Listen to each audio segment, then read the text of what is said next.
Flowtoys composite props, like our staves, wands, batons, sabers, and collapsible staves, are made using a 3D printed connector to adapt from a carbon fiber shaft to our polycarbonate tubing. This connector enables you to disassemble your staff if you need to.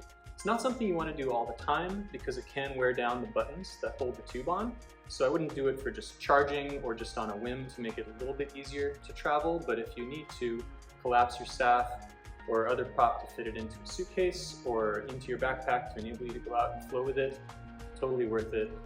Highly recommended you do. It also is useful when you need to service your prop. If you need to replace your grip, or if you need to replace any other of the parts, or even send it in, it can reduce the shipping costs. And so being able to take this apart is very useful. If you have one of our earliest generations, there may be a screw that holds the tube in to the adapter. Otherwise, there's probably just the buttons. And to remove it, you first want to twist to disengage the buttons. Now, this is a great example of one that's very tight.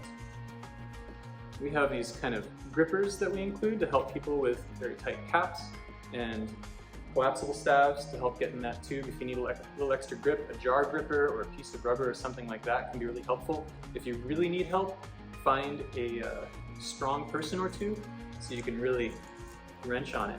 And I love it when I get a really particularly difficult example in a video, because I can show you how hard it can be and yet still possible. Now, doing this, you might notice it damages the buttons a little bit. That really, it's kind of nasty looking. That button's kind of peeling up there, but it's also fine because most of what holds this on is just the friction on the tube.